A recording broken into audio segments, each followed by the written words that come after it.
In the early 1800s, the British East India Company was a relentless machine, swallowing India piece by piece. Kingdoms fell, ancient dynasties crumbled, and the red coat of the British soldier became the symbol of unstoppable conquest. But in the northwest, in the land of 5 rivers called Punjab, there stood a wall the British could not break. An empire they could not buy, threaten, or trick. At its head was a man who would become a legend, Maharaja Ranjit Singh, the Lion of Punjab. Now let me tell you about this man. He wasn't what you'd expect from a great warrior king. He was short, and he'd lost his left eye to smallpox as a child. By any superficial measure, he didn't look intimidating. But those who met him learned the truth quickly. His mind was as sharp as a Damascus blade. And his will was unbreakable. The Maharaja built something extraordinary. While other Indian rulers clung to outdated tactics, Ranjit Singh modernized everything. He hired French and Italian officers to train his army in European warfare. He built foundries that produced cannons as good as any in Europe.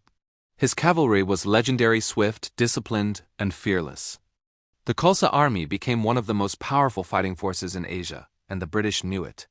But they weren't just afraid of his military might, they were obsessed with something else. Something that glittered on the Maharaja's arm during court ceremonies, the Koh-i-Noor diamond, the Mountain of Light. At the time, it was the largest and most famous diamond in the world. Legends said it brought victory to its owner. For the British, it wasn't just a gemstone. It was a symbol of Indian sovereignty, of a power that hadn't bowed to the crown. In 1838, the British Governor-General, Lord Auckland, journeyed to Lahore with his sister, Emily Eden. Officially, they came to discuss friendship.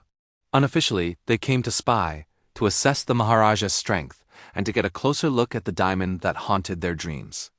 The reception was magnificent. Ranjit Singh knew exactly what game was being played, and he played it masterfully. The British were housed in lavish tents decorated with silk and gold. Banquets were held with hundreds of dishes. He showed them his arsenal, rows of gleaming cannons, warehouses full of modern weapons, and regiments of perfectly drilled soldiers.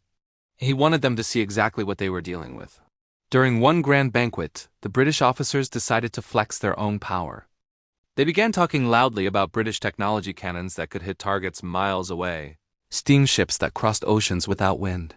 They spoke of British steel, British engineering, British superiority. They expected the Maharaja to be intimidated. Ranjit Singh listened with a calm smile. When they finished their boasting, he called for his master swordsmiths. A servant brought out a sword that looked completely ordinary.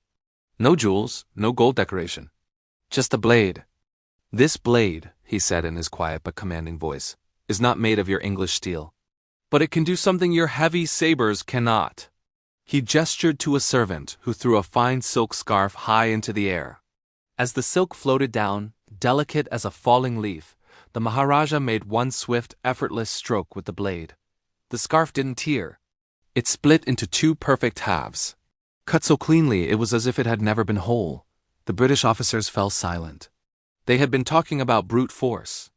And this one-eyed king had just shown them that true skill was about precision, craftsmanship, and mastery. But the real test of wits was still to come. The conversation turned to what the British really wanted, the Koh-i-Noor diamond. Lord Auckland, trying to sound casual, leaned forward. "Great king," he said, "we have heard so much about this legendary diamond. Tell me, what is its true value? How much gold did you pay for such a treasure?" It was a clever trap. If the Maharaja named a price, it would reduce the diamond to a commodity, something that could be bought and sold. They were trying to strip away its symbolism, its sovereignty, its meaning. Ranjit Singh looked at Lord Auckland for a long moment. His single eye studied the Governor-General's face.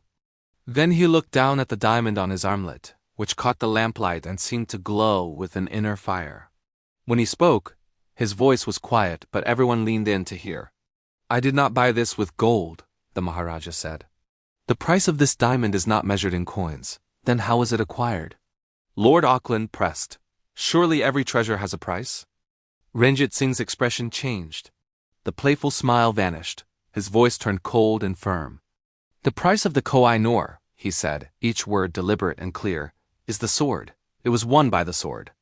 And it will stay with the person who has the sharpest sword." The hall went silent. In one sentence, he had delivered a warning wrapped in historical truth. The diamond belonged to warriors, not merchants. The message to the British was crystal clear. You can look at it, you can admire it, but as long as the Lion of Punjab lives, you will never touch it. This is not a negotiation. This is a line drawn in the sand. Lord Auckland understood. In his private letters, he wrote that Maharaja Ranjit Singh was the most formidable obstacle to British expansion in India. Not just because of his army, but because of his intelligence, his pride, and his absolute refusal to be intimidated. For the next year, until the Maharaja's death in 1839, the British never dared to make a move on Punjab. It was only after he died, when his empire was torn apart by internal struggles, that the British finally saw their chance. 10 years after his death, they conquered Punjab, and one of the first things they did, they took the Koh-i-Noor diamond.